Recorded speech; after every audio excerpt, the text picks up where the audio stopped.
Boa noite, brasileira, brasileiro, que dureza! Começa agora o seu saldo do dia 2 de agosto de 2021.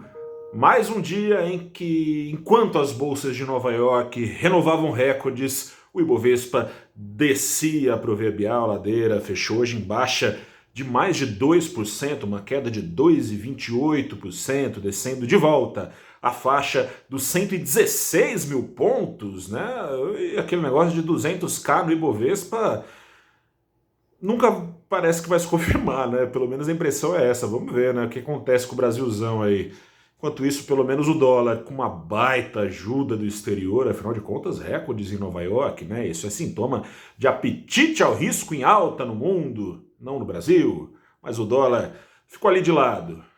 Andou de lado, uma queda de 0,02% só, enquanto caía mais fortemente nos demais países. Dólar, então, mais uma vez, no fim do dia, aos R$ 5,18, mais precisamente R$ 5,1837.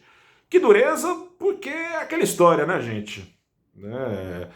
Grande parte das mesas de operação do mercado financeiro votou lá em 2018, acreditando que o propalado liberal Paulo Guedes traria ao lado do candidato, porque quem estava na urna era o presidente, não era o Paulo Guedes, o presidente Jair Bolsonaro, acreditando que ambos colocariam para andar uma agenda de reformas, coisa e tal. A verdade é que as coisas não andam.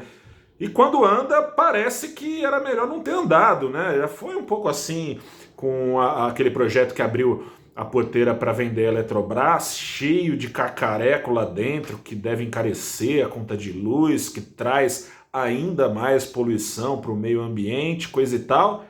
Com a reforma do imposto de renda, a que a Câmara deu aval na noite passada e ratificou ali, votou as emendas, recusou a maior parte delas nessa tarde, a recepção do mercado... Bom, esses números que eu falei do Ibovespa falam por si só, enquanto renovavam recordes as bolsas de Nova York, nada menos do que 80 das 84 ações do Ibovespa apontaram para baixo. Motivos, dois deles bem fáceis de entender, bem práticos.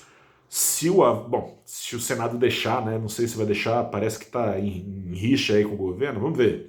Se o Senado der aval ao que passou na Câmara, dividendos, distribuição de lucros por empresas, os dividendos passarão a ser tributados no Brasil em 15%. Hoje são em 0%, uma excrescência. O Brasil não tributa dividendos, é uma verdadeira mosca branca ao lado das demais economias do mundo. Ou seja, tributando dividendos, o Brasil, pelo menos num ponto, se alinha às maiores e mais desenvolvidas economias do mundo.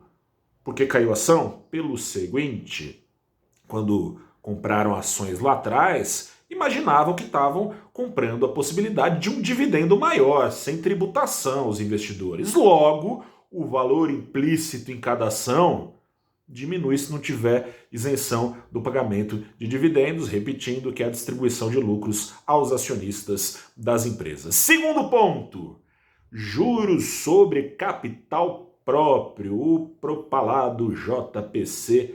Que diabo é isso? É uma modalidade também de distribuir lucros por empresas, também sem pagar impostos. As empresas podem registrar essa distribuição de lucros por essa modalidade como despesa em seus balanços e assim abatem parte dos impostos que pagam. Portanto, derrubado o JCP, derruba-se ainda mais o valor implícito de mercado das empresas representadas nas ações para baixo. De novo, mas tem mais nuances e mais nuances preocupantes nesse momento em que a crise hídrica alimenta ainda mais a inflação, que já é alimentada por riscos políticos e especialmente pelo risco fiscal nesse momento. Você está acompanhando aí a discussão do governo, falta dinheiro para pagar um necessário, diga-se, necessário reajuste do Bolsa Família, que é um programa historicamente bem sucedido, que historicamente custa pouco, mas nem esse pouco está sobrando, porque o dinheiro não sobra, porque o governo não cortou gastos e precisou também, na crise, aumentar ainda mais esses gastos, mas podia ter cortado outros, né? Subsídios, coisa e tal, subsídio com desconto dado a setores escolhidos a dedo e historicamente pelo governo brasileiro. Risco fiscal agravado pelo seguinte, não está claro, aliás, está bem nada claro como vai ficar a arrecadação federal com desconto dados em impostos às empresas, né? O teto ali caiu de 20 e tanto para 18, de 25% o teto do IR do PJ, né, pessoa jurídica, para 15%. Não está nada claro que a tributação de dividendos e o fim do JCP vai bastar para tapar esse buraco. Vai ficar um buraco? Não, acho que não preciso nem te dizer que, de fato, quando a gente compara a qualidade, quantidade dos serviços públicos prestados, seja educação, segurança, saúde, perante a essa qualidade a gente paga, de fato, muito imposto, mas o governo não está em condições de prescindir de receitas. O ministro Paulo Guedes parece estar, ele sempre responde aos críticos quando apontam para esse problema, que o Brasil vai crescer mais com os empresários pagando menos impostos. O histórico recente, aliás, mostra que não é tão fácil assim, não dá para acreditar em fadinha do crescimento, fada não existe. A presidente Dilma está de prova, né? Deu desconto na folha de pagamentos, não foi convertido esse desconto em mais crescimento. Para crescer, não basta dar desconto em impostos, é preciso diminuir os riscos, já falei, inflação alta, risco político, risco fiscal agora possivelmente sendo agravado, com isso juro para cima. Se coloque no lugar de alguém que está tendo pelo menos um descontinho ali, dono do capital, dono da empresa, que está tendo um desconto em impostos. Você vai abrir outro negócio que já está exposto a esses riscos? Você vai expandir o seu negócio? Já está difícil de lidar com ele diante desses riscos, com os juros subindo, como estão subindo e talvez mais ainda com esses riscos que não param de crescer, é bem mais tentador colocar esse dinheiro, por exemplo, em títulos atrelados à Selic em alta, atrelados à inflação em alta. Você aí se investe em bolsa. Dada essa queda e a procura acirrada por renda fixa, talvez entenda muito bem do que eu estou falando. É aquela história. Não tem problema fácil, não tem solução. Você vê, postei aquela história e errei.